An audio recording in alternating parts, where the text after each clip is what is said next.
안녕하세요, 캐드쟁이 AI입니다.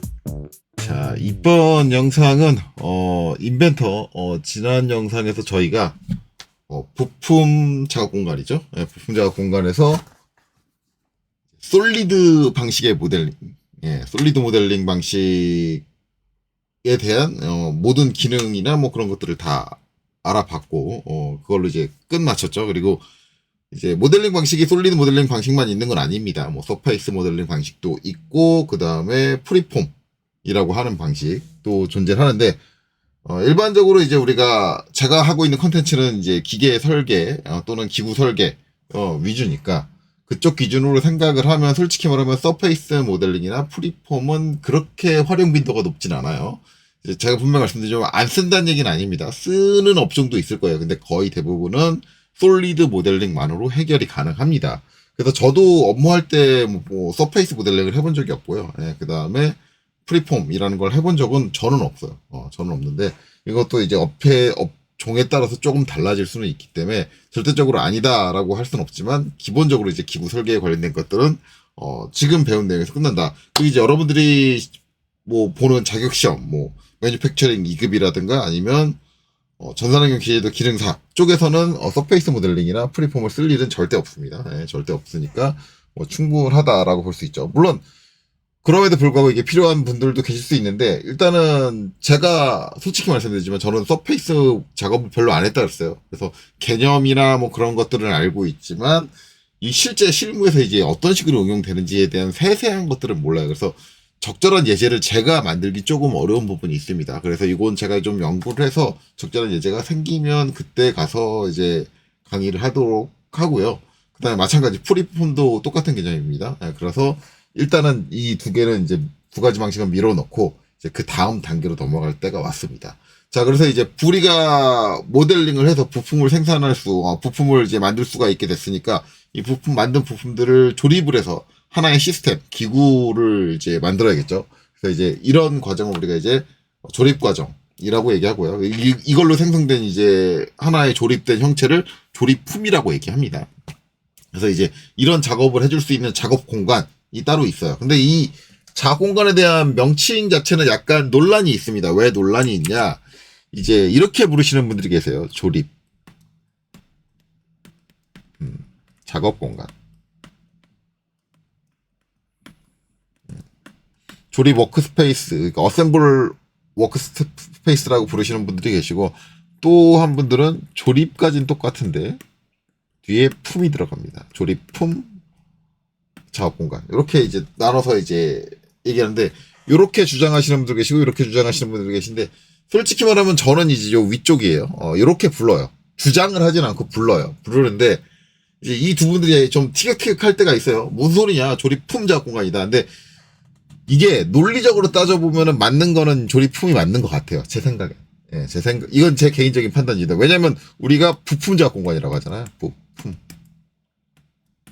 여기도 품이라는 게 들어가죠. 그렇기 때문에 요거에 의해서 이제 맞춰진다고 하면은 조립품 작업 공간이 되는 게 맞아요.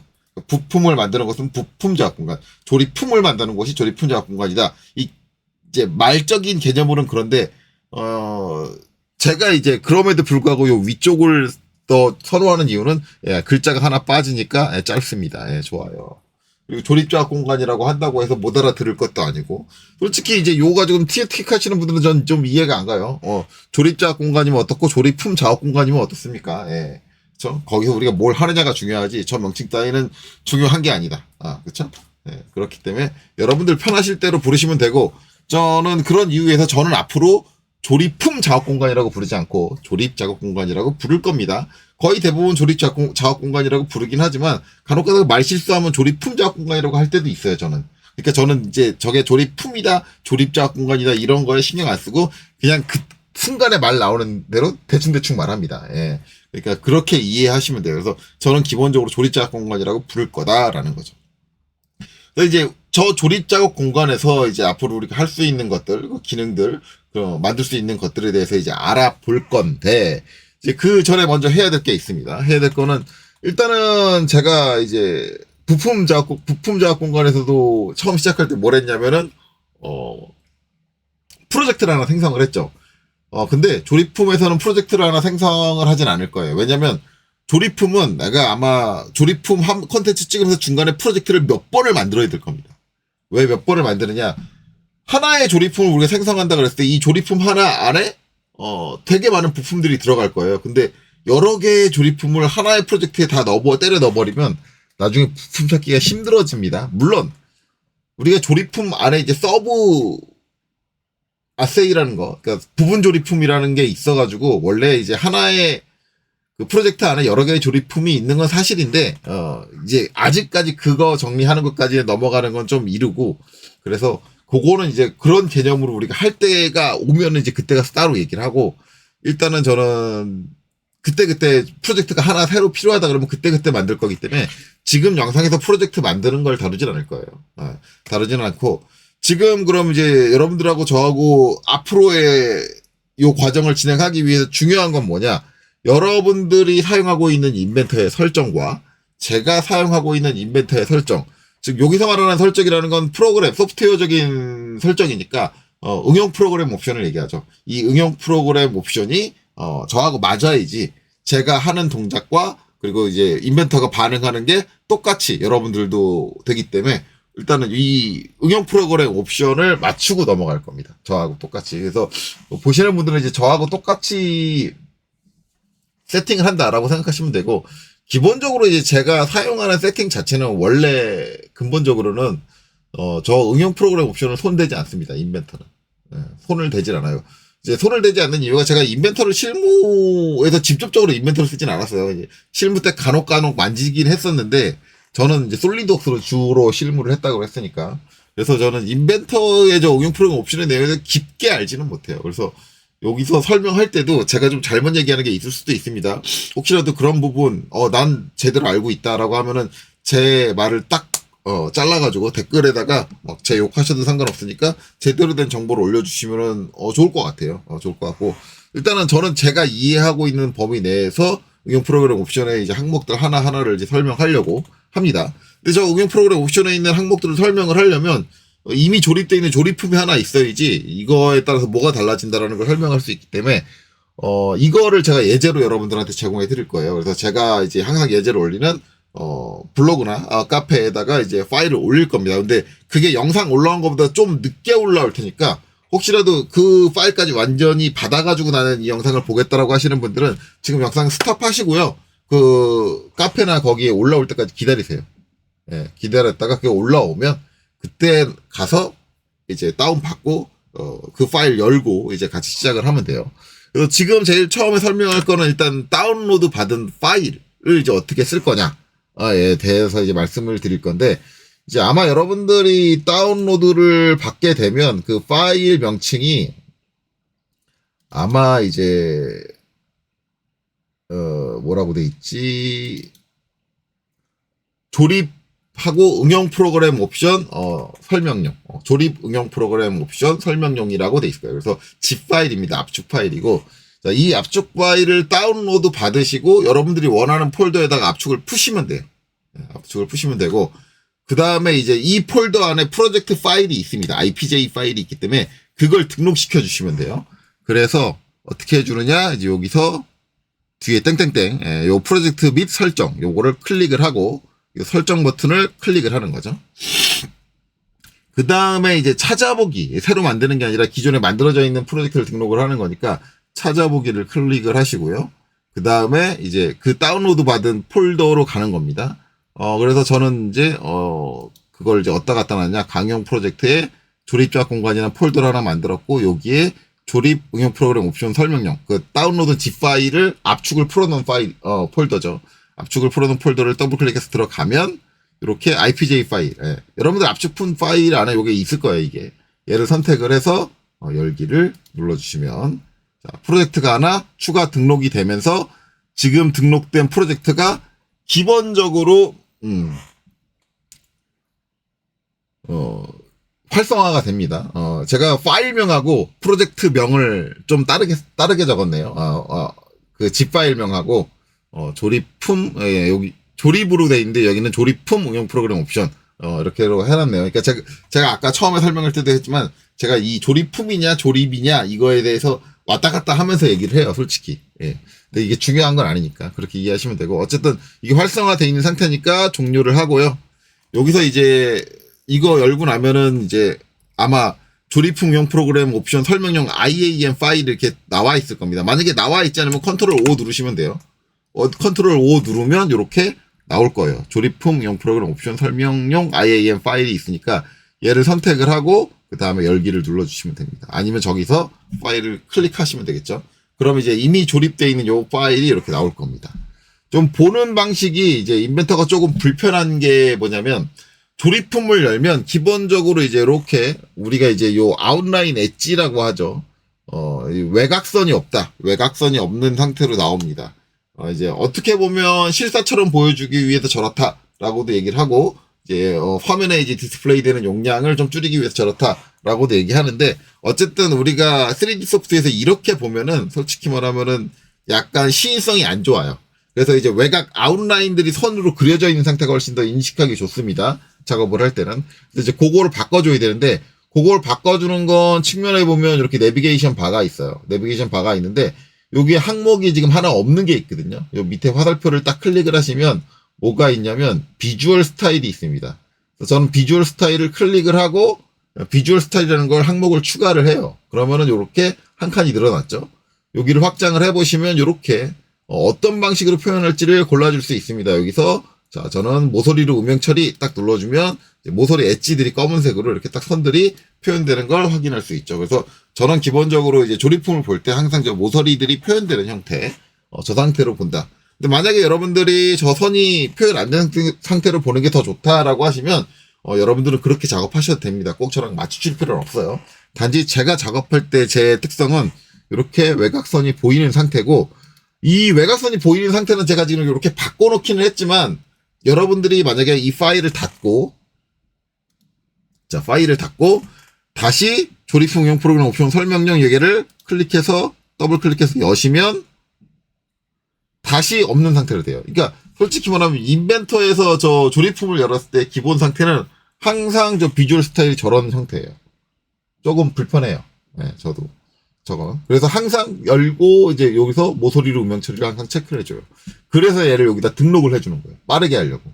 이렇게 확장을 해서 여기서 체크해가지고 등록을 해주는 이유가 그런 이유 때문에 등록을 해줍니다. 빠르게 작업을 하기 위해서. 그래서 요렇게까지 저랑 세팅을 이제, 맞춰주시면 되고, 그 다음에 이제 본격적으로 이제 우리가 이제 주로 알아봐야 될 응용 프로그램 옵션에 대해서 봐야죠. 자, 응용 프로그램 옵션은 이제 상부에 요 탭들이 쭉 있는데, 탭에서 도구죠, 도구 탭을 클릭하면 여기 옵션이란 패널이 있고, 옵션 패널에 응용 프로그램 옵션이라고 있죠. 자, 얘를 클릭하시면 됩니다. 그럼 이렇게 창이 나오는데, 제 거는 이제 4K이기 때문에 해상도가 워낙 높아서, 이게 이 인터페이스는 여러분들도 다 아시겠지만 다이얼로그 인벤터의 다이얼로그 박스 인터페이스는 해상도에 대응이 안 돼요. 그래서 좀 되게 작게 보이는데, 여러분들 거랑 비교해 보시면 잘 파악하시면 됩니다. 어쨌든 여기서 이제 조립품이라는 탭이 있어요. 얘를 클릭을 해주시면 이렇게 나오고요. 자, 위에서부터 차곡차곡 보면은 처음에 이제 업데이트 연기다라고 돼 있는데, 자, 요 항목은 제가 못 보여드려요. 왜냐면 지금 우리가 사용하는 일반적인 예제에서는 저게 잘 안 되고, 저게 뭐냐면 어떤 조립품이 이제 연결돼 있어요. 뭐 이렇게 돼 있고, 여기에 또 뭐가 다른 게 연결돼 있고, 뭐 다른 게 연결돼 있고. 그런데 이제 이 중간에 있는 어떤 부품이 조립이 되면서 얘 위치가 바뀌어야 되는 경우가 있거든요. 기존에 이제 얘랑 연결돼 있다가 얘가 조립되면서 위치가 딴 데로 옮겨져가지고 위치가 바뀌어야 되는 순간이 있는데, 그때 이제 요 위치, 얘 다른 부품에 연동되어 있는 다른 부품의 위치 변화가 업데이트가 되는 것들을 이제 뒤로 미룬다, 연기는. 지금 당장 업데이트 하니까, 실제로 이제 얘는 딱 왔는데, 얘는 안 따라온다든가, 뭐 그런 거죠. 네. 그런 현상이 발생하는 거를, 이제 요걸 얘기를 합니다. 업데이트 연기. 그래서 체크하면은 업데이트가 연기가 되기 때문에, 내가 조립한, 어떤 위치 관계를 맺어준 부품은 그 위치로 가지만, 걔랑 연동되어 있는 다른 부품은 뭐 안 따라온다든가. 그러면 어떻게 따라오게 하느냐? 이제 내가 수동으로, 수작업으로 이제 업데이트 버튼을 눌러주면 그제서야 뒤늦게 따라오는 거죠. 그렇게 하는 건데, 그럼 이제 일반적으로 생각하는 게, 그럼 업데이트가 바로바로 되는 게 좋지. 그렇게 뒤늦게 따라오는 게 좋은 사람이 있냐라고 하면 그게 업무 특성상 그런 경우가 있어요. 업데이트가 바로바로 되면 얘가 바로 따라오면 내가 일할 때 불편한 경우가 있어요. 저도 실무 때 이거 겪어본 건데 바로 따라와서 그냥 기존에 저 위치를 좀 저 뒤에 있는 부분 저 위치를 좀 참조를 하고 내가 뭔가를 결정을 해야 되는데 이럴 때가 있는데 이게 바로 업데이트 돼버리면은 마음에 안 들 때가 있거든요. 그 뒤에 이전 상태가 사라져버리기 때문에 생각이 틀어져 버리는 경우가 있어요. 그렇기 때문에 저런 걸 필요로 하는 경우가 있다. 이제 그때 체크해서 쓴다는데 일반적으로 그런 경우가 많지 않기 때문에 저는 이걸 체크 안 하고 씁니다. 그래서 저는 업데이트 연기는 체크를 안 할 거예요. 자, 그 다음에 이제 구성요소 패턴 원본 삭제.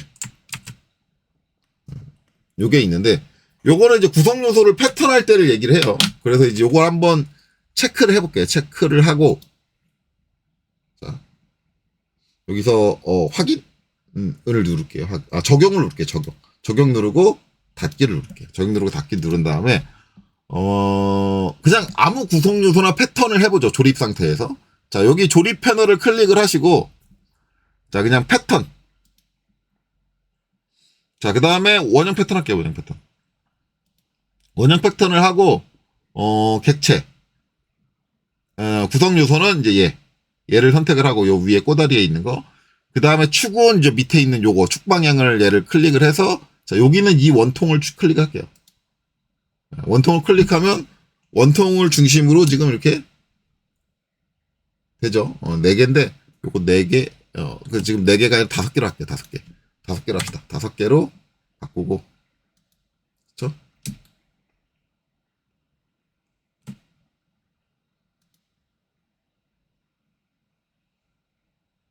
왜 안 바뀌니? 각도가 자동 연동 아니었니? 회전, 고정. 엔터를 안 쳐서 그런가? 5개.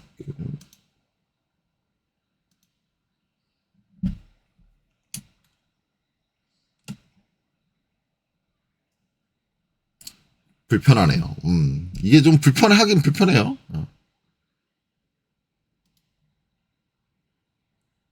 요 각도 값이 연동이 풀 360도에서 연동이 안 되나? 꼭 이렇게 따로 돼야 되나?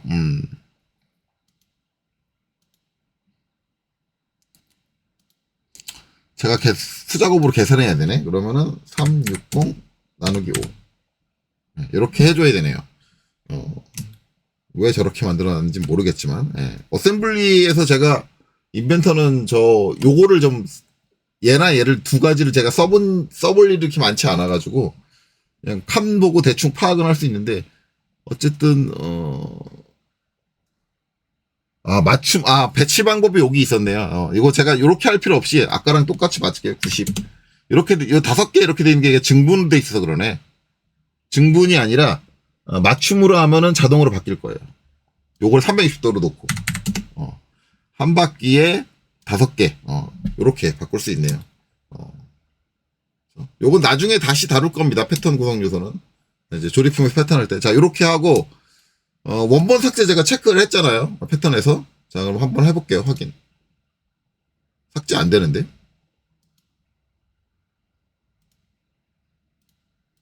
무슨 의미지?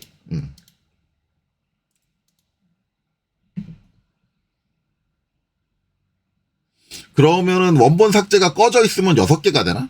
지금 보면 이제 패턴 하면 이렇게 되고, 여기 이제 요소 하나, 둘, 셋, 넷, 5. 네, 5개네요, 딱. 그쵸? 원본 없이 5개. 그러면은 원본을 남겨두면은 6개가 된다는 얘기죠? 네, 만약에 이렇게 반응이 온다 그러면. 자, 그래서 컨트롤 Z로 취소할게요. 네, 취소하고, 자, 다시 한번 해볼게요. 자, 도구에 가서 응용 프로그램 옵션에 가가지고 그럼 원본 삭제 꺼봅시다. 원래 꺼져 있었어요. 원래 구성요소 패턴 원본 삭제. 자, 이렇게 끄고 적용 닫기. 자, 그러면 이제 저 옵션대로 한다 그러면 내가 이제 구성요소 원본 삭제를 안 했는데 5개 원본 위치에도 그대로 남아 있었죠. 남아 있었다면 만약에 이제 원본 삭제를 안 한다라고 하면 6개가 되는 게 정상인 거잖아요. 그쵸? 그러면 해볼게요. 조립해서 패턴에서 원형 패턴 선택하고, 자, 요거는 맞춤으로 놓을 거고, 요건 360으로 바꿔야겠죠. 요거는 아마 객체를 선택을 안 해서, 그리고 축이 결정이 안 나서 지금 선택이 안 되는 걸 텐데, 축까지 결정하고, 자, 5개를 360도에 맞춰서, 배치를 하겠다라고 하면 이렇게 되고, 그 다음에 확인. 눌러주면, 자, 구성 요소 패턴 하고, 이렇게 됐죠. 이렇게 있고, 자, 요 개수가 이제 5개인지 6개인지를 명확히 알려면, 여기에 보면 지금 있는 게 그리스니플이거든요. 그게 여기 하나 있어야 돼요. 근데 없어졌죠. 방금 전에 여러분들 눈치채실지 모르겠지만 사라졌어요. 내가 원본 체크 안 했는데도 원본이 사라지는데? 이거 뭐가 이상하죠? 네, 이상합니다. 저는 이제 이렇게 될 거라는 걸 알았어요. 왜냐면 제가 저 원본 체크를 안 하고 쓰는데도 수량에 문제가 항상 없었거든요. 솔직히 이 수량 이제 제대로 확인하고 싶다 그러면 뭐 해주면 되냐면, 내가 여기서 살 필요 없어요. 봄이라는 거 눌러주시면 됩니다. 봄은 이제 조립품에 사용된 부품의 전체 리스트를 얘기해요. 그래서 이제 빌 오브 메터리얼즈라고 하는데, 전체 부품들, 그러니까 이 조립품을 구성하는 데 필요한 전체 구성품이 어떻게 되느냐에 대한 리스트라고 보시면 돼요. 그래서 요거는 좀 확대를 하겠습니다. 이렇게 창을 키워가지고, 이제 여기 부품들 쭉 다 나오죠. 여기에 이제 어떤 종류들이 들어와 있고, 그 다음에 여기 있는 게 종류예요. 본체, 요거 종류가 다 다른 거죠. 거기에 한 종류에 뭐 2개 들어가 있는 게 있고, 8개 들어가 있는 게 있고, 개수가 달라요. 그래서 같은 종류의 부품이 몇 개가 들어가 있는지 이런 게 다 정리되어 있는 건데, 일반적으로 이거 볼 때는, 구조적을 많이 봐요. 구조적. 자, 구조적 해서 여기서 오른쪽 클릭하고, 봄뷰 사용.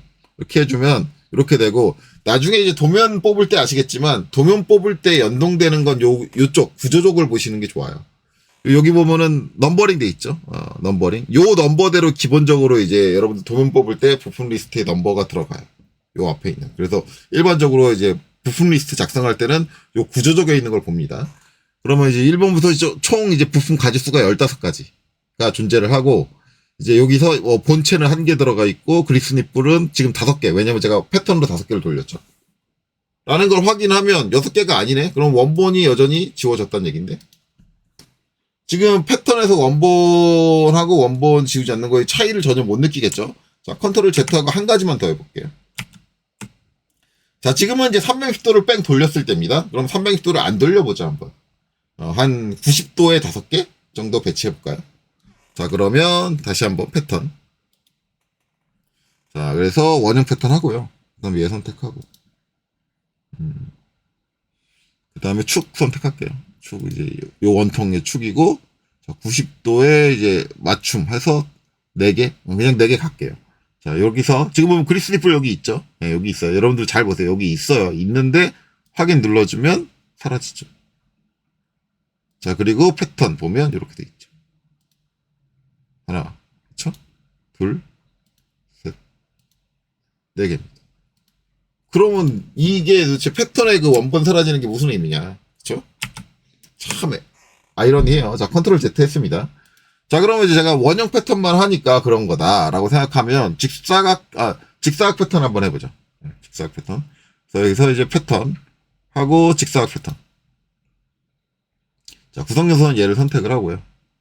방향을 선택해야 되는데 방향은 요 밑에 있는 바닥판을 가지고 선택을 할게요. 자, 여기는 이제 이 방향. 자, 이쪽으로 몇 개를 할 거냐? 간격 2로 돼 있는데, 간격은 10으로 할게요. 10으로 하고, 그 다음에 개수는 5개. 그 다음에 여기는 개수를, 요 방향은 요 방향으로 할게요, 요 방향. 요 방향으로 하고, 그 다음에 개수는 4개. 그 다음에 간격은 20으로 할게요. 그럼 5, 4, 20개, 총 20개입니다. 이 그리스니플이, 그쵸? 자, 확인. 자, 지금 원본 삭제 안함이에요. 원본 삭제 안함인데, 20개를 여기서 일일이 새긴 그러니까, 오른쪽 클릭, 봄표 사용. 자, 그리스니플, 20개. 하나 남지 않죠? 마찬가지로 원본이 없던 얘기. 그러면 컨트롤 Z 한 가지 더 해봐야겠죠? 컨트롤 Z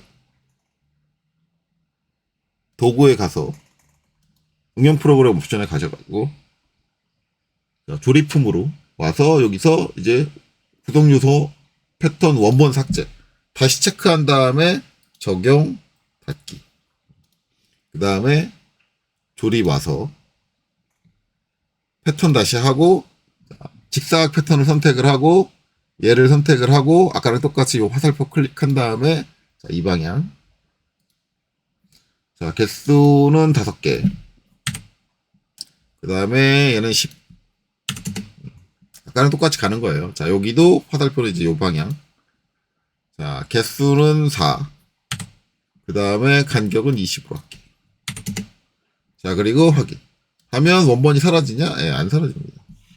그러니까 이게 원본 패턴의 원본을 사라지게 하는 거 옵션을 체크를 하나 끄나 아무 상관없어요. 솔직히 말하면 제가 지금 여러 번을 지금 반복해서 이걸 여러분들한테 확인을 시켜드렸잖아요. 근데 저는 결과를 알고 있었어요. 이렇게 될 거를.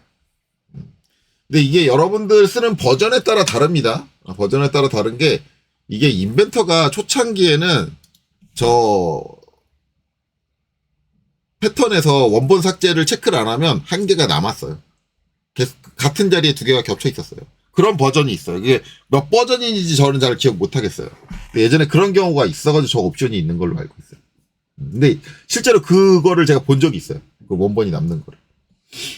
근데 요새 버전을 사용을 하시면 절대 그런 현상이 발생하지 않습니다. 예, 그렇기 때문에 그리고 저거 발생 안 한 지 꽤 됐어요. 완전히 요새 최신 버전이 아니어도 2020년 이후 버전에서는 저런 일 없었을걸요, 거의. 그 이전 버전에서도 없었던 것 같은데, 2015나 뭐 그런 버전에서도 못 봤던 것 같은데.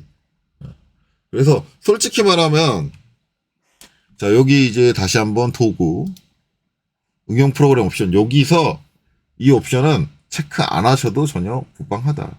근데 이제 혹시 모르니까 난 내가 쓰고 있는 버전이 저 현상이 발생하는 건지 어쩐 건지 모르겠어라고 걱정되시는 분들은 체크를 하고 쓰셔도 돼요. 저는 일반적으로 이제 인벤터를 믿고 체크를 안 하고 씁니다.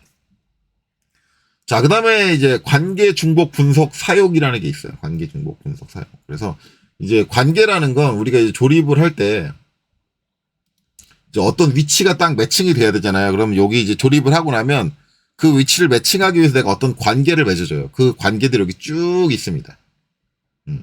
근데 관계들이 중복이 되면 어떻게 되냐면 충돌이 나요. 그러니까 보면 축이 지금 이렇게 꽂히게 돼 있잖아요. 그렇죠? 이렇게 꽂히게 돼 있는데 이 기구의 축이 이렇게 꽂히게 돼 있는데 얘를 요 구멍에 맞춰서 내가 이렇게 되게 이미 이렇게 조건을 주고 이 구멍에 맞춰서 또 이렇게 조건을 중복으로 주게 되면 그럼 충돌이 나거든요.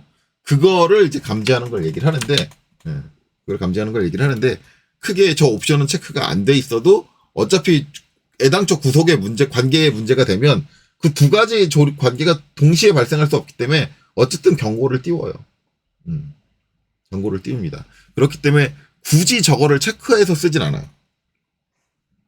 응용 프로그램 옵션에서 이제 관계 중복 분석 사용 요거를 굳이 저는 체크해서 쓰질 않습니다. 어차피 에러가 뜨고 어차피 관계가 중복한다 그래서 그 중복된 게 같이 있을 수 없기 때문에 그렇게 되지 않아요. 그래서 내가 어떤 조건을 주려고 해도 조건이 잘 안 들어간다든가 이제 요거 앞쪽에 경고 문구가 다 나온다든가 다 하기 때문에 굳이 여기서 내가 관계 중복 분석을 내가 별도로 체크를 해줄 필요는 없다. 그렇죠? 자, 그 다음에 이제 피처가 처음에 가변적임이라고 하는 건, 자, 취소.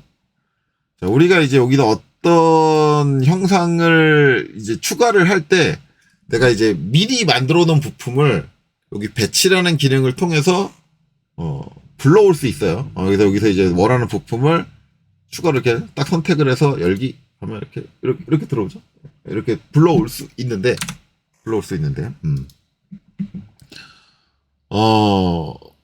그런 거 말고 이제 작성이라고 뒤에 있거든요. 이걸 누르면 여기서 비어있는 하나의 부품을 추가해 줄 수 있어요. 여기서 제가 확인 누를게요.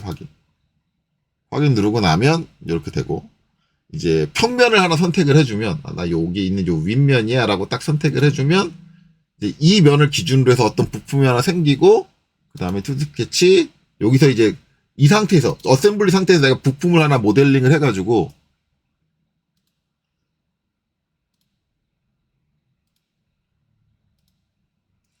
돌출할게요. 대충. 이건 대충 보여만 드리는 겁니다. 요건 나중에 요거의 요 기술에 대해서 다 별도로 따로 다룰 거예요. 이렇게 하고, 복귀 버튼을 눌러주면, 이렇게 부품이 하나 추가가 돼 있는 거죠. 이게 방금 이제 비어있는 부품 파일 하나 넣어가지고, 바로 모델링을 한 거예요. 그래서 실제 여러분들이 설계를 하게 되면, 이거를 되게 많이 써요, 작성을. 왜냐면, 우리가 설계를 한다는 게 여러분들이 학습을 할 때는 이미 이 부품에 대한 도면들을 다 누가 주잖아요. 그래서 그걸 보고 부품을 다 완벽하게 모델링을 하는데 실제 여러분들이 실무에서 설계를 할 때는 모델링이 돼 있는 게 아니죠. 부품의 형태가 결정나 있는 게 아니에요. 내가 설계를 하면서 부품이 추가되기도 하고 줄어들기도 하고. 그렇죠? 부품의 형상도 설계를 하면서 다른 부품과의 관계성을 보고 나서 결정이 돼요. 그래서 부품을 별도로 개별적으로 다 모델링을 한 상태에서 조립을 한다? 이런 실무에서는 때려주게도 없어요. 여러분들이 학습할 때는 부품을 개별적으로 다 모델링해서 전산환경 기계제도 기능사 여러분들 할 때 어떻게 해요? 부품 다 개별적으로 모델링 하잖아요. 그렇게 안 돼요. 그렇게 할 수가 없어요. 실무는. 그러니까 교육 상황이라는 게 제가 계속 얘기하지만 어쩔 수 없이 여러분들한테 이걸 그려라고 얘기를 해야 되기 때문에 그게 주어지는 거지 실제 실무에서는 그런 일은 없다라는 거야. 상황이 너무 다른, 교육 상황과 실무 상황이 너무 다른 거야. 그러니까 강사님들은 최대한 이게 상황이 실무 상황과 다르다라는 걸 학생들한테 항상 설명하시면서 강의를 하셔야 돼요. 실무에선 이런 일이 벌어지지 않아?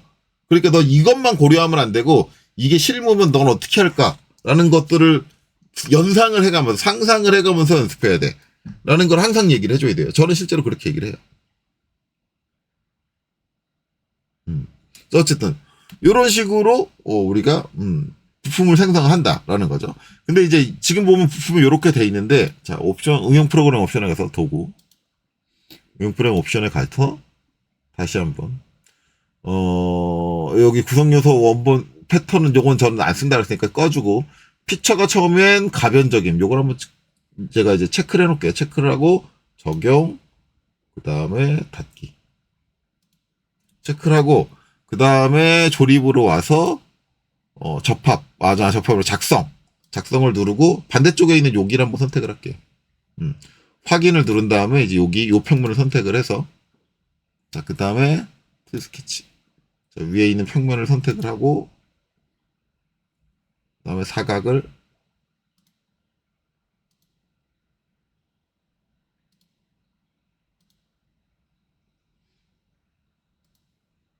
이거 돌출을 해줄게요. 자, 요렇게 하고 나서 그 다음에 복귀를 할게요. 그러면 아까 부품하고 지금 부품하고 차이점은 여러분들 어디서 느껴지시나요? 바로 검색기를 보시면 돼요. 똑같은 방법으로 만들었는데 옵션을 체크하기 전에 만드는 이렇게 돼 있고 앞에 보면 지금 얘 이상한 태극마크처럼 돼 있죠. 화살표 빨간색 화살표와 이제 파란색 화살표가 저렇게 돼 있는데 얘는 그런 게 붙어 있어요. 얘는 안 붙어 있고 이거는 옵션을 체크하고 나서죠. 자 옵션에서 말하는 가변이라는 표시가 요 태극마크입니다. 가변 부품은 요 부품이 가지고 있는 형상에 대한 일부 파라미터가 고정되어 있는 게 아니에요. 그래서 내가 조립품에서 어떤 부분과 연동시키면 저 부분이 치수가 막 바뀌어가지고 만약에 내가 요 길이에 대한 치수를 가변을 맞췄다 그러면 여기서 뭐 다른 애들가 움직이면 요 길이가 늘어난다든가 줄어든다든가 그러니까 우리가 이제 일반적으로 고무줄 같은 거를 부품으로 썼고 고무줄을 내가 조립을 했다. 근데 얘가 고무줄이 다른 부품이 움직이면 따라서 움직여야 된다. 그러면 여러분들 그 고무줄을 어떻게 모델링 해야 되느냐? 가변 부품으로 모델링. 그거예요. 그래서 이 가변 부품은 내가 지금 넣는 부품이 처음부터 가변 상태인 걸로 된다. 이 가변 상태라는 건 처음부터 가변일 필요는 없고 내가 여기서 오른쪽 클릭해가지고 여기 보면 가변이라는 옵션이 있어요. 팝업 메뉴에. 얘를 클릭해주면 가변으로 바뀌어요. 그리고 이제 제가 얘를 모델링하는 사이 아까처럼 조립품상에서 모델링하는 사이에 다른 부품의 어디 특정한 부분을 참조를 하면 그때는 또 자동으로 가변이 붙어요. 그럴 수밖에 없어요. 그리고 저 가변 부품이라는 거 이제 여러분들 매뉴팩처링 팩처링 제가 계속 얘기하는 자격심이죠. 제가 근데 항상 얘기했던 건 2급이에요. 예, 2급. 2급인데 2급 말고 1급 공부하신 분들은 가변 저 부품에 대해서 익숙하실 거예요. 왜냐면 1급에 뭐가 나오냐면 가변 스프링이 나와요.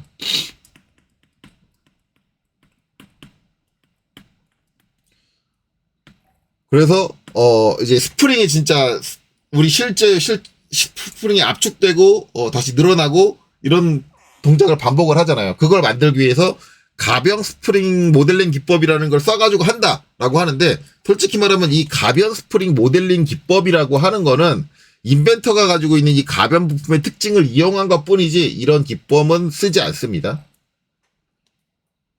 그리고 가변 스프링 기법으로 모델링된 그 스프링, 실제로 이제 길이가 바뀌는 그 스프링은 실제 스프링하고 동작하는 게 달라요. 말이 안 돼요. 물리적으로 말이 안 되는 상태를 만들어 놓은 거예요. 그냥 우리가 눈으로 봤을 때만 스프링이 늘어났다 줄어드는 것처럼 보인다라는 상황이 제시가 될 뿐이지 그건 솔직히 말하면 말이 안 돼요. 그래서 저는 솔직히 말하면 1급 시험에서 제일 싫은 게 뭐냐면 가변 스프링입니다. 이걸 못해서 싫은 게 아니라 말 안 되는 걸 시험에 억지로 껴놔서 실무에 가서 이 가변 스프링 같은 거 이런 미친 짓 안 해요. 그러니까 아무짝에도 쓸모없는 기술을 우와 하면서 야 이런 것도 돼 라고 해서 그렇게 넣어놓은 거예요.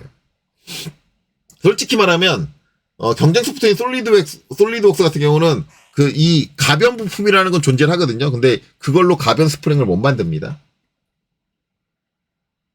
그래서 인벤터 유저들이 솔리드웍스 유저들한테 항상 하는 얘기가 너넨 가변 스프링 안 되잖아 라고 자랑처럼 얘기하는데 그거를 보면은 되게 한심스러워요. 이거는 아무 의미 없는 거예요. 이런 때 사용하는 게 아니고 제가 아까 얘기한 대로 고무줄 같은 거 그런 거 만들 때는 그때는 필요하죠. 그렇기 때문에 이게 그렇게 중요한 어마무시한 건 아니에요. 그래서 가변 스프링 저거 기법은 좀 거시기 하고 그래서 최근에 이제 매니팩처링 1급에서는 가변 스프링이 잘 안 나오는 것 같은데 잘하고 있어요. 그거 나올 필요 없어요. 아무짝에 쓸모없는 거. 어쨌든 저렇게 가변 상태가 최초인, 제가 컨트롤 Z로 다시 돌릴게요. 그러면 이제 얘는 가변 상태가 아닌 거죠. 그러니까 우리가 여기서 작성 버튼을 눌러서 부품을 추가할 때 그 추가하는 부품이 처음부터 가변 상태냐 아니면 가변이 아닌 상태냐 요거의 차이거든요. 근데 이거는 아까 제가 보여드렸듯이 만들고 나서 오른쪽 클릭하고 가변으로 바꿔도 되고, 그 다음에 내가 굳이 오른쪽 클릭하고 가변으로 안 바꿔도 아까 말씀드렸듯이 다른 부품을 참조해서 가변이 될 수밖에 없는 상황이야 라고 하면 자동으로 앞에 가변 부품 요 표시가 붙어요. 그러니까 그 옵션에서 처음부터 그냥 굳이 내가 가변 부품으로 만들려고 내가 자동으로 붙여줘 라고 할 필요는 없는 거지. 그래서 저는 요 두 개는 선택해서 델리트로 지우겠습니다. 자, 델리트로 아이고. 저장하시겠습니까? 저장할 필요 없죠. 아니요. 저장하지 말고 아니오로 하세요. 아니오. 그리고 저 옵션은 도구에 가서 응용 프로그램 옵션은 꺼줄 겁니다. 꺼줄 거. 이거 킬 필요 없어요. 그러니까 지금 여기 있는 거 지금 4개를 설명을 했는데 다 안 키죠. 예. 솔직히 말하면 저는 여기 있는 걸 나머지도 안 켜져 있는 건 다 안 킬 거예요. 아마. 자, 그 다음에 이제 모든 부품의 단면. 요거는 제가 키는 경우는 있어요. 요거. 유일하게 이제, 모든 부품, 요거는 제가 키는 경우도 있는데, 일반적으로 저거 안 켜도 돼요. 안 켜도 되는데, 이제 모든 부품의 단면이라는 건 뭐냐. 그러면 우리가 이제 이 형상의 요 내부 구조를 보기 위해서 단면을 쳐서 보고 싶다라고 하면 뭘 해주냐면, 저기 보면 이제 탭에서 뷰라는 탭이 있습니다. 뷰 탭에 와가지고 단면도가 있어요. 그렇죠? 이 단면도를 여기서 단면을 쳐서 볼 수 있어요. 중간을 잘라가지고. 그래서 저기서 반단면도 여기 확장을 해가지고 확장할 필요 없구나. 그냥 반단면도 할 건데 반단면도를 클릭을 하고, 자, 반단면도 클릭한 다음에 이제 어느 면을 자를 거냐를 이제 잡아줘야 돼요. 잡아주는데 전 이 정중앙을 자를 거거든요. 정중앙에 관련된 면이 본체를 확장을 해서 원점을 확장을 해서 보면, 자, XY 평면. 여기네요, 여기. 자, 여기를 딱 선택을 해서 보면, 이렇게 이 평면으로 이렇게 단면이 쳐지죠. 자, 여기서 이제 확인 버튼까지 누르면 단면이 완벽하게 쳐지는 거예요. 땅! 하고 쳐졌는데, 자, 분명히 정중앙. 그쵸? 정중앙에서 잘랐어요. 근데 지금 안 잘리고 튀어나오는 애들 있죠. 네. 안 잘리고 튀어나오는 애들 있어요. 안 잘리고 튀어나오는 애들. 자, 얘네들이 뭐냐? 얘네들이, 쟤네들은 내가 모델링한 부품은 아니에요. 모델링한 부품은 아니고, 우리가 이제 조립할 때 보면 부품을 가져올 때, 지금 배치라고 돼 있는데 밑에를 확장을 해보면 뭐가 있냐면, 컨텐츠 센터라는 게 있어요. 컨텐츠 센터. 저 컨텐츠 센터는 뭐냐면, 저런 것들은 모든 3D CAD들이 다 갖고 있어요. 우리가 일반적으로 라이브러리.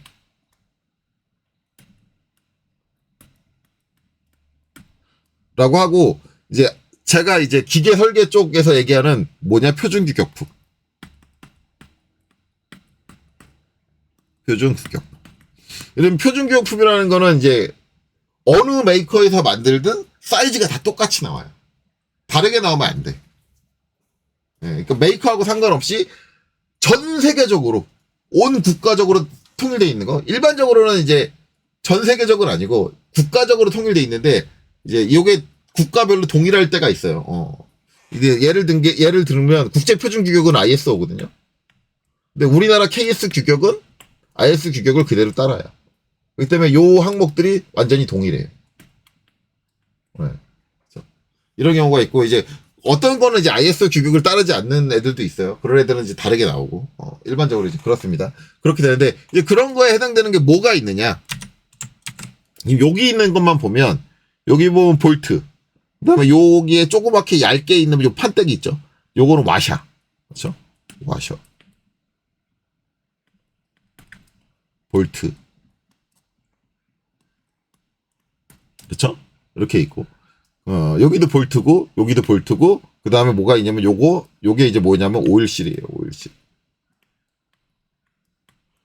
그 다음에 여기 뭐가 있냐면 여기 사이에 베어링. 베어링. 자, 지금 보면 얘도 볼트거든요, 얘도 볼트인데 얘는 잘렸죠. 얘는 왜 잘렸냐? 얘는 사람이 그린 볼트예요. 직접 그린 볼트. 지금 이제 요 예제는 아마 매뉴팩처링 2급, 지난 4월이죠, 4월. 4월 푸신 분들은 보면은, 이거 그건데, 예. 이게, 지금 제가 이 예제를 풀로 다 만들면 시간이 너무 걸리잖아요. 그래서 솔직히 말하면, 매뉴팩처링 2급 4월 예제를, 거기에 부품들이 하나 빼고, 요 본체 하나 빼고 다 공개되거든요. 예, 본체 하나 빼고 다 공개가 돼가지고, 그거 갖고 와서 쓴 거예요. 그렇게 이해하시면 돼. 어차피 나중에 매니팩처링 강좌도 할 거니까. 요 예제를 좀 빨리 만들려고. 그래서 근데 지금 보면은 이제 여기 있는 볼트 같은 경우는 이제 얘네들이 지금 매니팩처링 2급이 이제 공용 파일로 제공을 하거든요. 그거를 이제 변환한 거예요. 그래서 이제 그런 게서 잘리는 거고, 거기서도 이제 뭐 보면은 볼트하고 베어링하고 요 오일실하고 와셔하고 이런 것들도 다 공용 파일로 변환을 해서 제공을 해주는데, 저거는 이제 인벤터에 있는 라이브러리에서 갖고 와서 쓸 수도 있으니까 갖고 와서 저는 이제 거기 있는 부품을 안 쓰고 갖고 와서 저 조립을 따로 했어요. 따로 했는데 문제는 뭐냐면, 지금 얘가 공용 라이브러리, 그러니까 인벤터가 갖고 있는 라이브러리에서 사용한 게 볼트도 썼고 베어링도 썼고 와셔도 썼고 오일실도 썼는데, 지금 보시면 베어링하고 오일실은 잘렸습니다. 그러니까 그 옵션이 라이브러리에서 갖고 온 부품이라고 다 안 자르지 않아요. 안 자르지 않고 라이브러리에 있는 부품 중에 이건 자르면 안 됩니다라고 인벤터에 지정이 돼 있는 부품들이 있어요. 그게 뭐냐? 대표적인 게 체결용 부품들이에요. 체결용 부품. 그러니까 체결용 부품이 뭐다? 볼트하고 와셔하고 또 하나는 너트. 그래서 얘네들은 기본적으로 안 잘려요. 단면을 쳐도 잘리지 않는다고. 이렇게 나온다. 자, 일반적인 도면 상황에선 저게 일반적이에요. 더 정상적이에요. 그래서 이거는 2D 도면에서도 똑같이 지켜지는데, 단면을 쳐도 저 볼트류들은, 체결용 부품들은, 단면 처리를 안 합니다. 2D 도면도. 마찬가지예요. 그리고 2D 도면 같은 경우는 요 축도 단면 처리 안 할 거예요.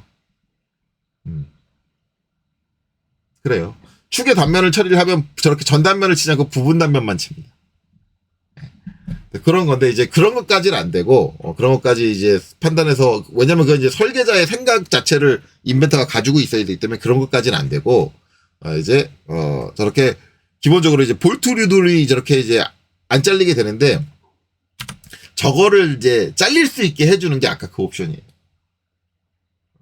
그 옵션인데 문제는 이제 일부 인벤터 강사님들이 그걸 몰라요. 몰라가지고 항상 수업하는 게 자, 얘는 무조건 안 잘리는 애들이야. 볼트 같은 것들은 갖다 넣으면은 라이브러리에서 갖다 넣으면 볼트 와셔 너트는 무조건 안 잘려. 이렇게 설명하는 강사님들이 계세요. 정말 재밌는 일이 있었던 게 뭐냐면 저도 이제 직업훈련 교사 자격증을 가지고 있으니까 매년 뭘 가냐면 보수교육을 간단 말이에요. 근데 보수교육 들을 때 이제 매년 이제 뭐 들을지 이제 고르는데 그 해에 제가 인벤터를 들으러 갔어요. 인벤터. 근데 그때 강사님들을 가르치는 강사님이 이 볼트가 이제 단면을 쳤는데 볼트가 안 잘렸잖아요. 딱 그러면서 여러분들 저 볼트 같은 거는 단면이 안 쳐져요. 그게 원래 도면적으로도 맞는 거고 안 쳐지는 거니까 그렇게 이해해서 저거 단면 칠 수 있게 해달라고 요구하시면 안 돼요. 그렇게 얘기를 한 거예요. 근데 그게 괜히 그렇게 얘기한 게 아니라 어떤 분 한 분이 볼트는 단면이 안 쳐져요라고 질문을 한 거예요. 그랬더니 그분이 원래 그 도면적으로 맞는 거고 저걸 단면이 안 쳐진다고 뭐라 하시면 안 돼요. 그것도 질문하시면 안 되고 그렇게 얘기를 한 거예요. 근데 거기서 제가 손들고 얘기해줬죠. 무슨 소리예요 선생님? 그거 단면 치실 수 있어요. 도구의 응용 프로그램 옵션에 가셔서 자, 요 끄고 모든 부품의 단면 이렇게 하고 적용 닫기 해주시면 단면이 쳐져요. 네. 저 옵션이 켜져 있으면 단면이 쳐진다. 그래서 나는 체결용 부품이고 뭐고 다 필요 없고 나는 무조건 다 단면 치고 싶어 라고 한다면 그렇다고 한다면 저걸 체크를 해주시면 되는데 저는 이제 개인적으로 단면이 안 쳐지는 게 맞다고 보기 때문에 저는 얘도 꺼놓고 가요. 근데 이거에 켰을 때가 보기 좋은 경우가 있어서 그때 가끔 키는 경우도 있는데 기본적으로 저는 끄고 갑니다. 예. 오히려 끈 게 더 웬만하면 보기 좋을 때가 더 많아요. 저는 지금 요 축이 단면 쳐진 것도 보기 싫어 죽겠는데. 자, 그렇습니다. 자, 그리고 이제 그 다음에 있는 거는 이제 구성 요소 배치의 마지막 발생 방향 사용. 요게 있는데 요건 설명드릴게요. 지금 이제 체크 안 된 상태예요. 이 상태로 적용, 그다음에 닫기. 자, 이렇게 해서 원래대로 돌렸고, 자, 단면 친 건 취소할게요. 뷰에 가서 반단면도 여기 확장을 해가지고 단면도 삭제해주면 단면 친 건 사라집니다. 자, 홈 버튼 눌러서 화면을 꽉 차게 하고, 자, 지금 보시면 이제 요 위에 있는 게 있는데 요게 그리스 닛불이에요. 그쵸? 저걸 하나 더 추가를 할게요. 하나 더 추가를 하는데, 자, 그래서 이제 어떻게 해줄 거냐면, 자, 조립 가가지고 배치를 확장을 해서, 자, 배치 확장하는 게 아니라 여기서 배치를 클릭할게요. 배치를 클릭해서 여기서 그리스 닛불 어딨냐? 그리스 닛불 여기 있다. 요 폴더 더블 클릭해서 들어가서 그리스 닛불 하나 클릭을 해가지고 열기. 그래서 갖고 올게요. 그러면 요 방향으로 들어와요, 지금. 방향이 얘랑 다르죠. 그쵸? 얘랑 다르고 요 방향으로 들어와요. 자, 이렇게 돼서 하나 내려놨어요. 내려놓고, 자, ESC. 자, 얘를 이제 조립을 할 거 아니에요. 내가 원하는 쪽에다 조립을 하는데, 어디다 조립을 할 거냐면, 자, 그냥 빈 구멍에다 아무 데나, 원래 여기다 조립하는 게 아닌데, 여기다가 조립을 할게요. 자, 여기서, 저는 지금 조립을 뭘로 할 거냐면, 접합이라는 걸 쓸 거야. 아직 우리가 조립하는 기능이나 이런 거 하나도 안 배운 거예요. 저거에 대해서는 지금 제가 보여만 드리고 따라만 할 수 있게 해드리는 거지, 나중에 다 원리들을 설명을 할 거예요. 지금은 설명 안 하지만. 자, 일단 접합이라는 걸 실행을 하고요. 자, 여기서, 여기를 확장을 해서, 쭉, 여기를 확대를 하세요. 확대해가지고, 요, 육각형 면 쳐져 있는 것에 요 아래쪽에 보면 동그란 부분이 있는데, 여기다 클릭을 했어요. 클릭을 하면 요 중심이 선택이 되고, 그거를 여기 있는 요 위쪽에다 갖다 대면 또 중앙 원이 동그랗게 표시되죠? 그래서 여기다 갖다 대서 클릭을 해주세요. 그러면 요렇게 조립돼요. 이렇게 조립됩니다. 자, 그래 놓고 확인. 됐죠? 자, 그 다음에 다시 한번 제가 배치에 가서, 자, 배치를 클릭을 하고, 그리스 니프를 선택을 하고, 얘가 또 하나 필요한 거예요. 그래서 열기. 한 다음에 이렇게 갖다 놓으면, 분명히 제가 이렇게 갖다 놨잖아요? 그럼 여기서도 똑같이 그렇게 필요할 거 아니야. 요 구멍이 똑같이 낀다 그러면. 근데 똑같이 이렇게 누워서 와. 그러니까 이게 불편한 거라 이거지. 아, 불편한데? 나는 얘가 이렇게 들어왔으니까 똑같은 방향으로 이렇게 들어왔으면 좋겠어. 라는 거예요. 그쵸? 자, 그러면 이제 여기서,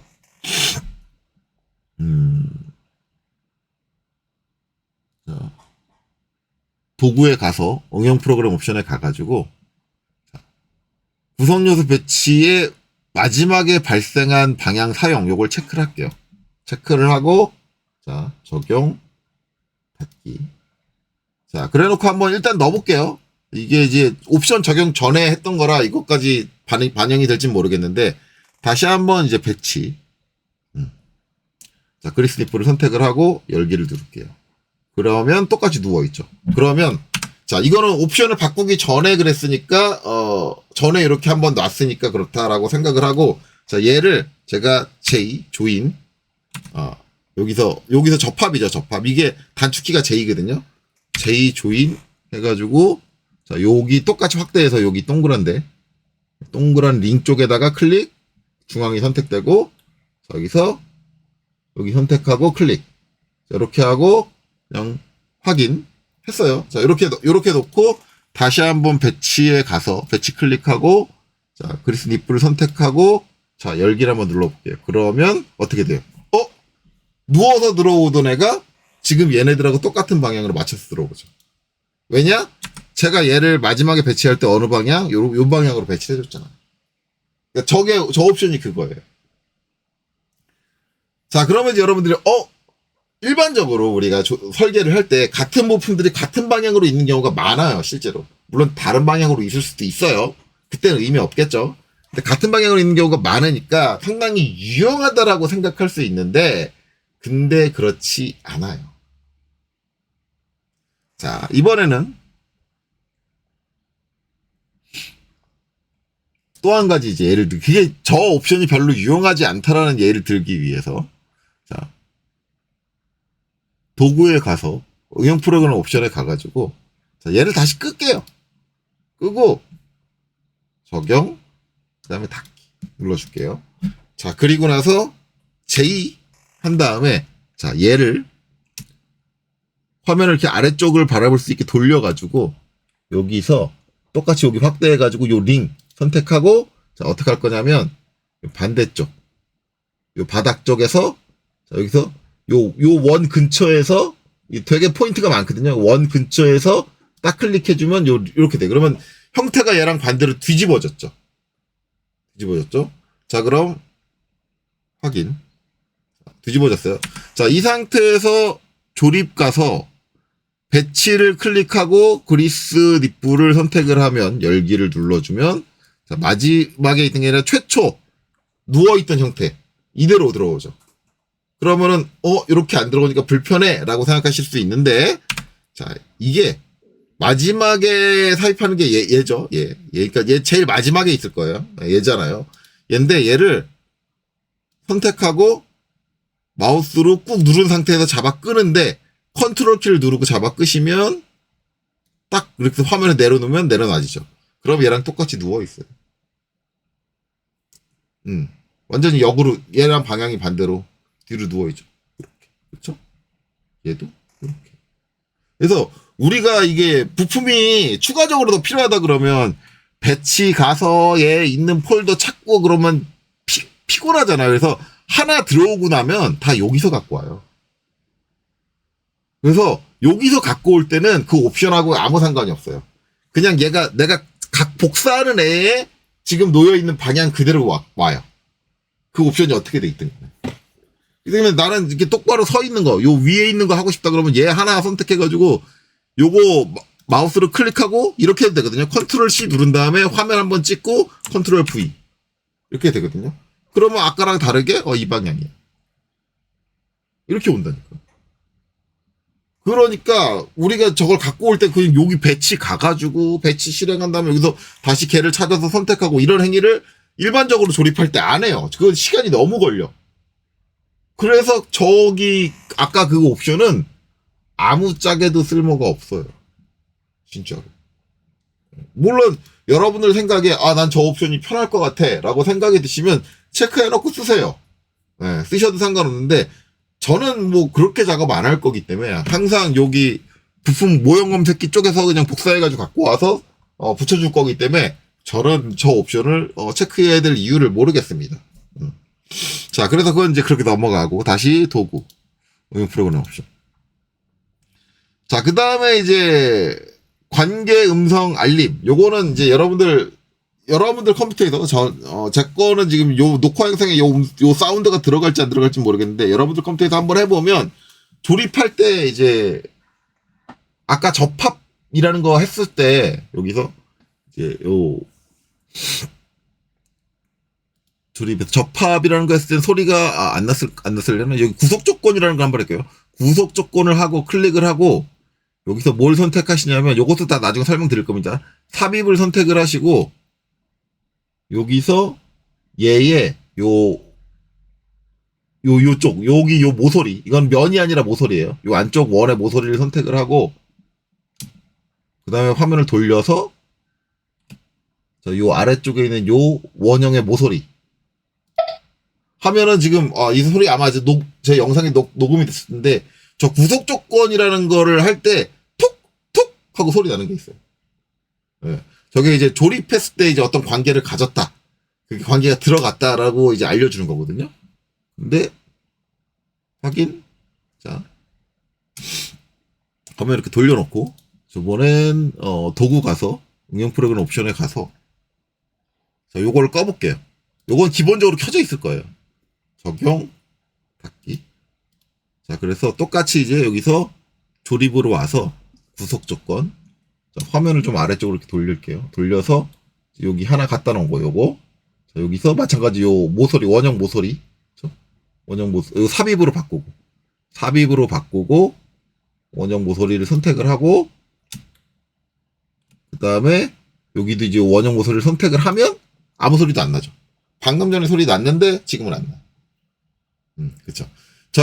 저 관계가 맺어졌다라고 이제 알려주는 그 사운드 틱, 톡 이런 식의 사운드, 요게 있는데 요거를 나게 할 거냐 안 나게 할 거냐인데 솔직히 말하면은 이제 여러분들이 구속 조건 쓸 때 좀 관계가 들어갔다 안 들어갔다를 좀 빠르게 느끼게 하고 싶다 그러면은 쓰시는 게 좋은데 이게 이제 요 사무실 공간에서 이제 좀 내 고참 중에 성질 좀 성격 예민한 고참 계시면 짜증낼 수도 있어요. 야, 그거 꼭 그 소리 듣고 해야 돼? 야, 나 지금 그 소리 때문에 짜증나 뒤지겠어. 틱톡 때문에. 그럼 끄고 하셔야 되잖아요. 그쵸? 내 고참이 그렇게 좀 까칠하면 끄고 해야 되니까. 그런 분들 계세요. 회사 생활하다 보면 그런 분들 계세요. 저는 별로 신경 안 쓰는데 그런 분들 계시니까 그런 분들이 있을 때는 이제 꺼야 되니까. 그런데 저는 켜놓고 써요. 일단 제 상사 중에는 그런 분들은 없었어요. 저가지고 틱톡 소리 가지고 이제 뭐라 하시는 분들은 소리 나면 또 그 소리 뭐냐? 조립할 때마다 이렇게 붙었다고 톡톡 소리 나요. 재밌네. 그러셨거든요. 제 고참들은. 근데 이제 짜증 나시는 분들이 예민하신 분들이 회사에 한두 분씩 계실 수 있으니까 그렇죠? 예. 그러니까 바꿔서 할 수도 있어야 된다라는 거죠. 자, 다시 도구 가서 프로그램 옵션. 그래서 그런 용도로 사용된다. 그래서 저는 이거는 그냥 그대로 음성 알림은 켜놓고 쓴다.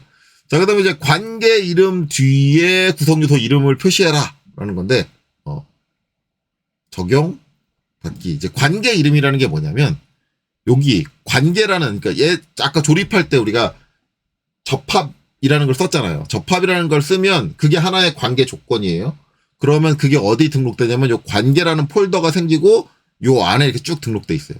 내가 준 관계, 방금 전에 줬던 삽입도 있죠. 삽입.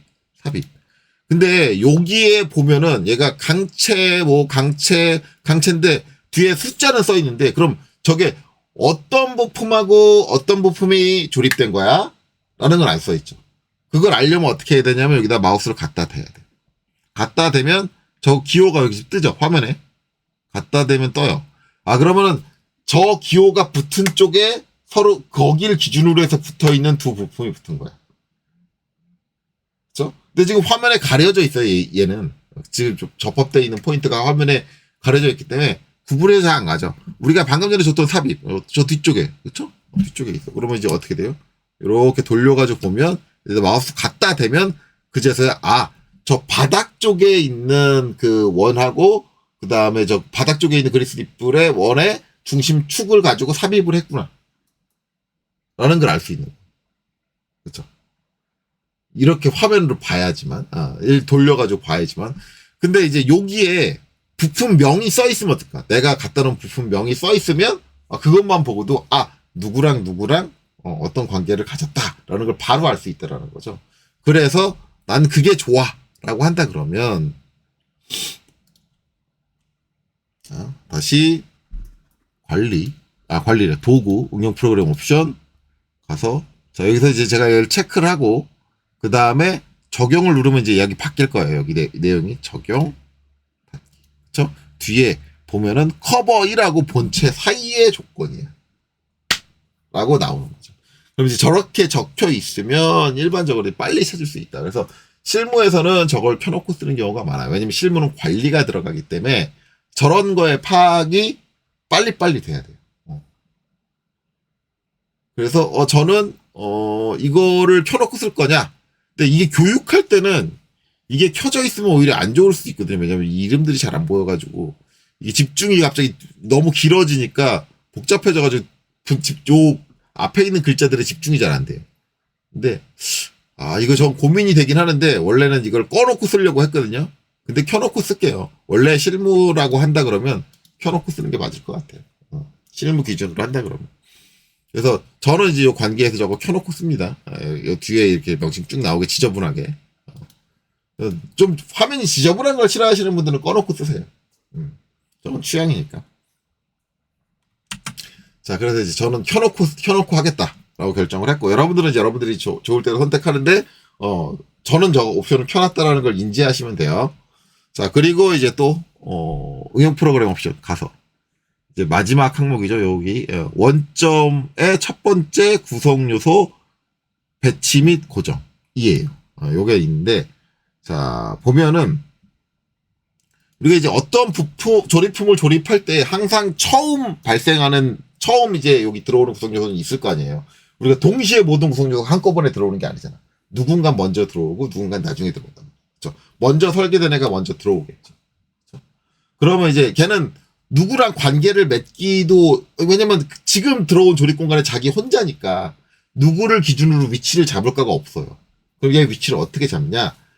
이 부품, 내가 지금 먼저 들어온 부품이 갖고 있는 중심 위치, 원점 위치하고 이 조립품이 가지고 있는 원점 위치를 일치시켜요. 일반적으로. 나중에 제가 이제 매뉴팩처링 할 때도 설명을 하겠는데, 매뉴팩처링 할 때도 그걸 일치하셔서 배치를 하셔야 돼요. 네. 그게 중요한데, 만약에 이제 그걸 일치해서 배치 안 시키면은 나중에 문제가 되는 경우가 있어요. 조립을 할 때. 일치시키는데 그냥 일치시키는 게 끝이 아니라 일치시키고 그 위치에서 못 움직이게 고정이라는 걸 걸어줘야 돼요. 그 과정을 보여드리면, 나중에도 한번 또 보여드리겠지만, 자, 컨트롤 L 해가지고 새 창을 열게요. 스탠다드 IAM. 그래서 조립품 요거 선택할 겁니다. 요거. 뒤에 웰드먼트 요거 아니에요. 요거예요. 스탠다드 IAM. 자, 요거에서 작성 눌러줄게요. 그리고 여기서 배치. 클릭을 하고, 자, 여기 있는 부품 중 여기서 빠져나갈게요. 작업 공간으로 가서 여기서 이제 본체라는 걸 선택을 하고, 자, 열기를 할게요. 그러면 이렇게 화면에서 막 이렇게 뱅글뱅글 움직인단 말이에요. 움직이면 여기 내가 마우스를 클릭해서 놓으면 그 위치가 그냥 임의의 위치죠. 임의의 위치. 근데 임의의 위치면 안 돼. 일반적으로는 이제 좀 애매하니까 원점 위치를 맞춰요. 원점 위치. 그럼 어떻게 하느냐면 여기서 오른쪽 클릭을 하고 대부분 원점의 고정 배치라고 있어요. 얘를 클릭을 해줍니다. 그러면 이 모델링된 원점하고 지금 조립품이 갖고 있는 원점의 위치를 정확하게 일치시키고 그것만 일치시키는 게 아니라 X축의 방향, Y축의 방향, Z축의 방향도 전부 다 일치시켜줘요. 자, 이래 놓고 이제 하나 놨으면 이제 ESC로 끄거든요. 요 작업을 해줘요. 요 작업을 해주고, 요 작업을 해주면 지금 여기 보면은 아이콘 앞에 뭐가 뭐냐면 앞점 같은 게 박혀 있어요. 이게 무슨 뜻이냐면 지금 얘 고정돼 있다는 얘기인데 고정돼 있다는 건 내가 마우스로 얘를 딱 잡아가지고 움직이면 안 움직여요. 드래그 지금 한 상태거든요. 왼쪽 버튼 누르고 있는 상태거든요. 안 움직여요. 왜냐면 고정돼 있으니까. 여기서 오른쪽 클릭하고 여기서 고정 해제. 자, 고정을 풀어줍니다. 풀어주면 마우스로 자꾸 움직이면 이렇게 움직이죠. 근데 이게 이제 이렇게 고정이 풀어져 있는 상태에서 이제 요 뒤에 부품들이 들어와서 조립을 하잖아요. 그럼 얘가 지금 요렇게 놓여 있던 게 아이고 요 축이 이렇게 놓여 있잖아요. 이렇게 놓여 있던 게 막 이렇게 돌아가요. 고정이 안 돼 있으니까. 조립하면서 막 뺑글뺑글 돌면서 360, 구 형태로 360도로 빡 뺑글뺑글 돌아 있어요. 그래서 이제 매뉴팩처링 2급, MFG 2급 채점에 보면 조립품 중에 가장 심각한 게 뭐냐면 요 원점 첫 번째 들어온 부품을 고정을 안 시켜가지고 360도로 막 이상하게 막 뺑글뺑글 돌아가지고 놓여 있는 게 있거든요. 요거 감점입니다. 요거는 기본적으로 안 돼요. 무조건 원점 좌표계하고 수평하고 수직이 맞는 상태로 놓는 게 정답이에요. 진짜 얘가 입체적으로 기울어져서 배치가 되는 애다. 실제로 배치되는 게. 그렇지 않는 이상은 그렇게 놓으시면 안 돼요. 대부분 그렇게 아니 이게 3차원 공간이니까 저 방향 공간에 방향이 정해져 있는 게 어디 있나요? 라고 하는데 분명히 얘기하지만 CAD 시스템은 반드시 기준 좌표라는 게 있고요. 거기 기준 좌표에 따른 수평 수직이라는 게 존재를 해요. 거기에 맞춰서 실제 물체가 우리가 사용할 때 놓여지는 방향에 맞춰서 놓는 거예요. 배치를 할 때도. 그런 거 없이 막 아무렇게나 넣어도 되죠. 뭐 그런 게 어디 있어요. 그런데 이런 말씀하시는 분들이 뭐냐면 소프트웨어를 제대로 익힐 생각이 전혀 없으신 분들이에요. 이걸 어떻게 활용하는지 본인 실력이 안 되는 걸 커버하기 위해서 그런 이제 말도 안 되는 논리를 피는데 아닙니다. 그런 것들은 딱딱 우리가 상식적으로 생각했을 때 누가 봐도 이 물체는 수평을 이렇게 놓여야 돼, 수직을 놓여야 돼 이런 걸 맞춰야 되고 그렇기 때문에 이렇게 고정이 안 된 상태 이렇게 마우스로 막 잡아가지고 움직이면 움직이는 상태로 작업하는 건 아니에요. 근데 이 작업을 이제 빨리 하기 위해서는 뭐냐? 어차피 거의 대부분 우리가 작업할 때는 처음 들어오는 부품은 항상 앞으로 이제 제가 자격시험 문제 풀거나 아니면은 전산환경 기계제도 기능사나 아니면 매니팩처링 2급 시험 문제 풀 때 항상 하겠지만 항상 뭐 만약에 조립하는 상황이 온다 그러면 첫 번째 들어오는 부품은 원점에 고정 배치 시켜버릴 거예요. 저는 항상 그러거든요. 그렇다고 한다면 저걸 내가 굳이 마우스 우클릭을 해서 원점에 고정 배치를 일일이 해줄 필요 있겠냐. 즉 뭐냐. 여기 도구 응용 프로그램 옵션 가서 얘를 체크를 하고 적용 닫기 이렇게 해준 다음에 자 여기서 이제 다시 조립 가가지고 다시 한번 배치를 클릭해서 자 갖고 와 볼게요.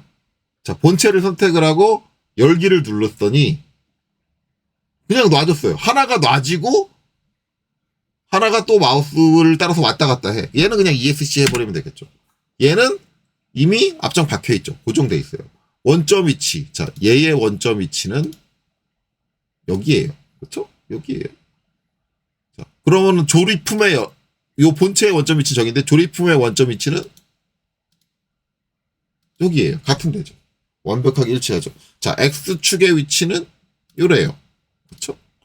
X축의 위치는 요래요. 똑같아요. 딱 일치하게 딱 맞아요.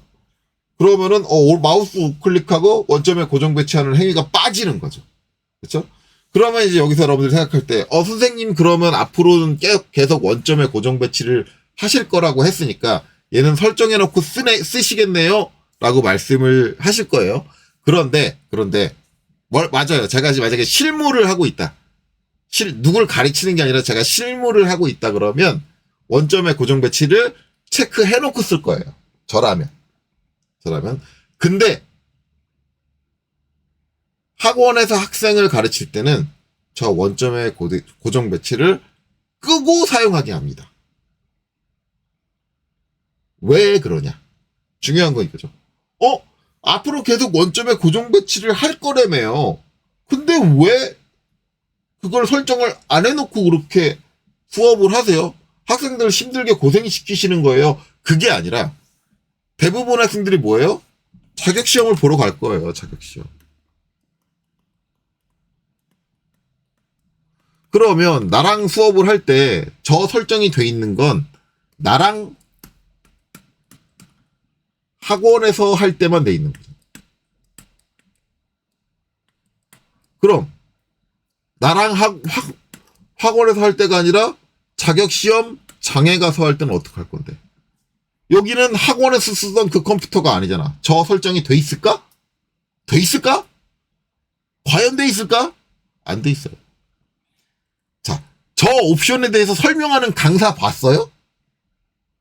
저런 옵션이 있다고 설명하는 강사 몇 명이나 될 것 같아요? 설명도 안 할걸? 대부분의 학원에서 저게 돼 있다고? 대부분의 고사장에서 저게 돼 있다고? 아니죠. 아니에요. 아니기 때문에 자격시험의 시험을 볼 때까지는 저걸 끄고 써야 돼요. 왜? 항상 저거를 내가 저게 안 돼 있으니까 마우스 우클릭하고 원점에 고정 배치 이걸 하는 게 습관이 돼야 돼. 어쩔 수가 없어. 이게. 그렇죠? 그렇기 때문에 자, 도구 응용 프로그램 옵션 중요한 겁니다. 이건 반드시 끄고 합니다. 여러분들 자격증 시험에 합격할 때까지는 죽었다 깨나도 저걸 키지 마세요. 절대 키지 마세요. 저걸 키는 순간은 언제다? 여러분들이 취직에 성공을 하시고 실무를 하실 때 여러분들 컴퓨터가 할당되고 여러분만이 쓰는 인벤터가 할당이 됐을 때 그때 키세요. 그게 답입니다. 자, 이렇게 설명드렸어요. 그래서 저는 이제 여기서는 요 두 가지만 킬게요. 두 가지만 킨 상태로 진행할 거고, 그 다음에 이제 요 내부 피처라는 게 있는데, 내부 피처라는 거는 이제 어떤 상황을 얘기하냐면, 요 칸이 별도로 따로 있죠. 따로 있는데, 내부 피처라는 거는 여기 적용, 그 다음에 닫기 할게요.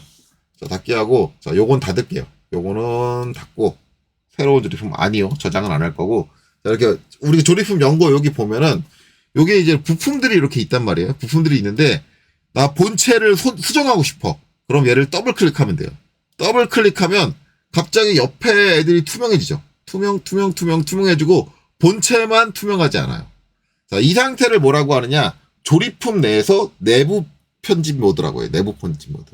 내부 편집 모드라는 건 조립품 안에 있는 하나의 부품에 그 부품 작업 공간으로 와가지고 얘를 이제 수정을 하는데 대신에 조립품 상에 있는 다른 부품들의 형태를 봐야 돼. 그걸 보면 참고적으로 수정을 할 때 사용되는 게 내부 편집 모드예요. 그렇죠? 자, 여기서 원래대로 돌아가고 싶으면 여기서 복귀를 클릭해주면 조립품 상태로 돌아와요. 그래서 내가 이제 내부 편집 모드로 들어가고 싶은 애를 더블 클릭을 하면 내부 편집 모드로 들어오고 복귀를 누르면 다시 조립품으로 돌아오고 이런 방식으로 만약에 내가 이제 여기서 스퍼기어다 얘 더블 클릭하면 스퍼기어만 이렇게 진하게 보이죠. 복귀 이렇게 돌아오고 이 상태인데 그거에 대한 저 모드에 대한 이제 내용이 적혀 있는 게 응용 프로그램 옵션의 내부 피처다라는 거죠. 지금 보면 이제 시작 끝 범위 이렇게 돼 있고 그다음 밑에 보면 교차 부품 형상 투영이라고 돼 있는데 저거는 결국 이제 우리가 내부 편집을 한다라는 건 요건 이제 개념적으로 설명할 거예요. 지금 상태에는 못 보여드려요. 이제 이 조립에 사용된 A라는 부품이 있고 그 다음에 이 조립에 사용된 B라는 부품이 있어요. 근데 B라는 부품의 내부 편집에 가가지고 얘의 위치는 얘하고 맞아. 이런 것들을 우리가 설계를 했단 말이에요. 이런 관계를 줘서 설계를 했단 말이에요. 그런데 내가 이제 여기서 누군가 변했어. 얘 길이가 변했어. 그럼 얘도 따라가야 되잖아요. 그런 것들이 이제 어떻게 표현되느냐에 대한 게 이거거든요. 이 내용인데 솔직히 말씀드릴게요. 저 내용은 이게 이제 그런 거에 관련된 내용이다라는 건 알고 있는데 저는 이거를 써본 적이 없어요. 체크를 해서 써본 적이 없기 때문에 저 내용은 제가 잘 모릅니다. 솔직하게 얘기하면. 대략적인 개념만 알아요. 뭐 이렇게 다른 부품이 바뀌었을 때 얘가 따라오는 그런 것들에 관련돼서 어떻게 된다라는 것들에 대한 이제 연결성을 얘기를 하는 건데, 이제 이거를 제가 바꿔본 적이 없다. 그래서 저게 이제 어떤 때 바꿔야 되고, 저게 이제 상황이 있을 거거든요. 그 상황이 어떻게 만들어야 되는지 제가 예시 상황을 못 만들기 때문에 이 부분에 대해서는 제가 디테일하게 설명을 못해요. 요거는 다른 영상에서 제가 디테일한 설명을 찾거나 그런다고 하면은 그때는 보여드릴게요. 근데 저도 저 부분에 대해서는 학습이 좀 더 필요한 한 부분이기 때문에 이 부분 설명은 빼고 가겠습니다. 그리고 이제 그 다음에 나오는 거. 요것도 그 내부 편집 모드랑 관련된 거예요. 그래서 구성에서 불투명도라고 했는데, 방금 전에 이제 내부 편집 제가 들어갔을 때, 내가 본체의 내부 편집으로 딱 들어가니까 본체 더블 클릭해서 내부 편집 딱 들어가니까 다른 부품들이 다 어떻게 됐어요? 투명해졌어요. 그걸 얘기를 하는 거예요. 그래서 지금 체크되어 있는 게 뭐냐면, 활성 구성 요소만 어떻게 된다? 제대로 보이고 나머지 구성 요소는 투명해진다. 라는 건데, 이거를 제가 전체로 바꿀게요. 전체로 바꾸고 적용 닫기 누르고, 자, 그 스퍼기어, 자, 얘를 더블 클릭할게요. 지금 스퍼기어가 얘죠. 얘를 제가 더블 클릭 따닥 하면 분명히 여기 이제 내용이 이렇게 확장이 되고 복귀 버튼이 생겼죠. 내부 편집 모드로 들어왔는데 다른 애들도 똑같이 보이죠. 이 상황이 난 좋다. 내부 편집 들어왔음에도 불구하고 이 상황이 좋다라고 하면 그렇게 하겠는데, 저는 그렇지 않아요. 컨트롤 Z 눌렀습니다. 저는 응용 프로그램 옵션. 저는 내부 편집 모드 왔을 때는 내가 내부 편집하는 애만 확실하게 보이고 나머지는 투명하게 보이는 게 훨씬 더 시인성이 좋은 것 같아요. 내가 무슨 작업을 하고 있는지. 적용. 그래서 다시 이제 요걸로 바꿔주면 활성 구성 요소만으로 바꿔주고 닫기. 자, 스포기어를 더블 클릭해보시면 그렇죠. 나머지 부분들이 투명하게 된다. 저는 이 상황이 너무 좋다. 네, 그렇기 때문에 저건 그대로 저렇게 해놓고 사용을 할 거다라는 겁니다. 만약에 저처럼 저렇게 안 나온다라고 하면 여러분들의 옵션이 다르다라는 걸 인지하시고, 난 똑같이 하고 싶어라고 하면 그걸 이제 어디 가서 바꿔주면 된다라는 걸 여러분들이 잘 인지하고 계시면 됩니다. 그렇죠? 자, 그 다음. 자, 응용 프로그램 옵션. 자, 그 다음에 나오는 거 이제 아이메이트. 아이메이트는 분명히 얘기하지만 저는 일단 다루지 않습니다. 저 부분에 대한 옵션은 제가 이제 아이메이트 갈 때고요. 들어갈 때 그런 거고. 그 다음에 이제 익스프레스 모드 설정이라는 게 마지막에 있어요. 그래서 익스프레스 모드 워크플로우 사용. 그래서 조립품의 그래픽 저장이라는 게 나오는데 저게 무슨 얘기냐면, 이제 우리가 이제 어떤 부품이 많은 데이터, 이제 얘는 아니겠죠. 얘는 아니고 부품 개수가 상당히 많은 조립품을 열 때는 그 조립품에 있는 부품들의 형상 데이터를 전부 다 가져와 버리면 솔직히 말씀드리면 현실에 있는 컴퓨터에서는 안 열린다고 봐야 돼요. 제가 이제 실무할 때 썼던 부품의 개수가 종류만 몇백 가지예요. 장비에 들어가는 몇백 가지고 이 조립된 개수를 합치면 1000개가 넘어요. 부품 수를 합치면. 그럼 거기 갖고 있는 면들이 몇 개며, 근데 이게 다 저기 가려져가지고 안 보이는 애들에 있는 형상 데이터라든가 그런 것까지 전부 다 갖고 오잖아요. 그러면은 이걸 열긴 열더라도 상당히 컴퓨터가 많이 버벅거려요. 물론 제가 이제 회사를 다닐 때보다 요새는 컴퓨터 사양이 많이 좋아졌으니까 많이 개선됐겠지만 그래도 어쩔 수 없는 물리적인 한계는 존재를 해요. 그래서 그런 상황에서 좀 더 원활하고 빠르게 보이려면 지금 그냥 눈에 보이는 시각적인 이미지 데이터만 빠르게 갖고 와야 돼요. 그거를 처리해 주는 게 제가 알고 있기로는 저 익스프레스 모드고, 조립의 그래픽 저장이라고 있잖아요. 그 이미지를 저장해서 갖고 있는 거예요. 내가 이제 필요로 하는. 근데 그거에 대한 이제 옵션을 추가적으로 이제 익스프레스 모드를 쓸 거다라는 걸 여기서 체크해서 이제 하는 거고, 그 다음에 여기 밑에 칸은 뭐냐면, 자, 몇 개까지, 부품 몇 개까지. 500개까지를 내가 익스프레스 모드로 열 수 있다. 500개의 부품이죠. 500개의 부품까지. 요 밑에 걸 체크하면 뭐예요? 모든 부품을 이 익스프레스로 다 열 거다. 그럼 500개를 넘어가면 익스프레스 모드로 이제 안 된다는 얘기죠. 500개 넘는 이제 나머지 부품들은 이제 일반적인 이제 데이터를 갖고 온다라고 보시면 되겠죠. 대략적으로 이제 그런 개념으로 이해를 하고 있어요. 그래서 솔직히 말하면 전 이 부분도 별도로 세팅해서 쓴 적이 없습니다. 예, 그래서 디테일한 내용은 몰라요. 그래서 이 부분과 이 부분, 요 두 가지에 대해서 당신이 설명한 것과 내 생각은 다른데라고 생각을 갖고 계신 분들이 계시면 저를 겁나게 욕하시고 댓글을 다셔도 좋습니다. 예, 얼마든지 그러셔도 되고요. 그럴 자격이 있으세요. 그 정도까지 깊게 알고 계시면. 그리고 그 나머지 것들도 설명한 거에 대해서 선생님 설명 잘못됐는데요 라고 생각하시는 분들이 계시면 얼마든지 저를 욕하면서 댓글을 다셔도 좋습니다. 예, 저는 그런 거 절대 환영이에요. 저 많이 욕하고 제 부족함을 많이 꾸짖어주세요. 여러분들이 저를 그렇게 꾸짖을수록 제 실력은 늘어납니다. 예, 그렇죠? 자, 어쨌든 그래요. 그래서 이제 요렇게 옵션을 맞춰가지고 앞으로 이제 조립에 대한 기능들을 하나하나씩 설명을 할 거다라는 거죠. 그래서 이제 옵션 상태 여러분들 확인하셨죠? 최종 상태 요 상태입니다. 요 상태로 적용하고 닫기 하고 요 상태로. 그리고 이제 다음 영상부터는 이제 여기 조립에서 요 기능들을 이제 하나하나 설명을 드릴 겁니다. 자, 그래서 이번 영상 여기까지 하고 마치도록 하겠습니다. 여기까지 보시느라 수고 많으셨습니다.